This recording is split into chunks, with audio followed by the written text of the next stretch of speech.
Hello,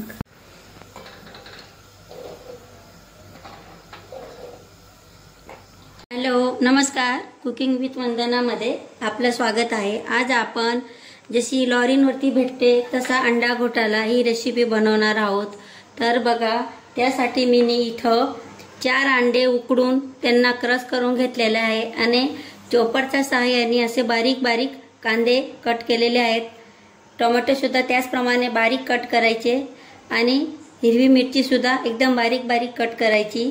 टमाटर तुम्ही किसणीच्या सहाय्याने क्रश पण करू शकता. आणि बघा, बाहेर जो अंडा घोटाला बनतो तो याप्रमाणे तव्यावरून बनतो. त्यासाठी मी पण इथं तवा घेतलेला आहे आणि त्यामध्ये 2 पड्या असं तेल घातलेलं आहे. याच टायमाला तुम्ही तेलमध्ये बटर सुद्धा घालू शकता, पण आता बटर माझ्याजवळ नाही, त्यासाठी मी फक्त तेलमध्ये बनवत आहे. तेल आपलं व्यवस्थित गरम झालेलं आहे. त्यामध्ये हा बारीक चिरलेला कांदा घालायचा. आपला कांदा थोडा परतवला गेलेला आहे. त्यानंतर त्यामध्ये आलं लसूणची पेस्ट घालायची, तिला सुद्धा व्यवस्थित परतवायची. त्यानंतर हिरवी मिरचीचे जे बारीक तुकडे केलेले आहेत ते घालायचे. नंतर आपला टमाटा घालायचा.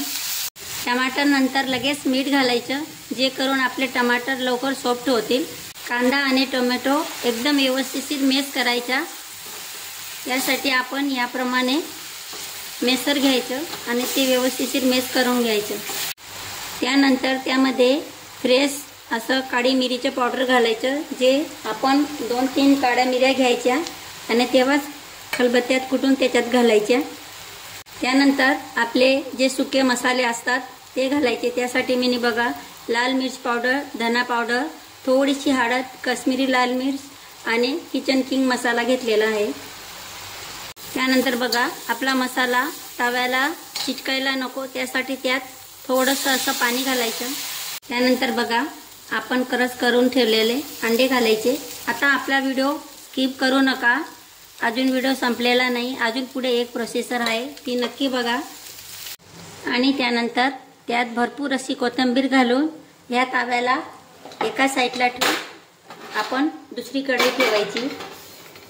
त्यानंतर बघा, याप्रमाणे एक अंडा फोडायचा आहे. त्याचा हा पिवळा बल्ब जो असतो तो असा अखंडच राहायला पाहिजे. त्यानंतर कढईमध्ये थोडंसं तेल घालायचं. त्यानंतर कढईमध्ये त्याला असं अलगद घालायचं. त्यानंतर थोडंसं असं काळी मिरीचं पावडर घालायचं, थोडंसं काश्मीरी लाल मिर्च, थोडं मीठ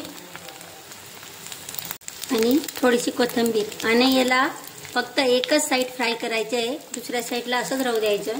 त्याला फक्त 2 मिनिटासाठी झाकण ठेवायचं, जे करून ते वरच्या साईडला पण वाफलं जाईल. आणि त्याला यावरती याप्रमाणे ठेवून सर्व केलं जातं. तर मग तुम्हाला कशी वाटली ही रेसिपी मला कमेंटमध्ये नक्की कळवा. आणि जर तुम्हाला आवडली असेल तर व्हिडिओला लाईक करायला, शेअर करायला विसरू नका आणि माझी चॅनलला पण सबस्क्राईब करायला विसरू नका. धन्यवाद.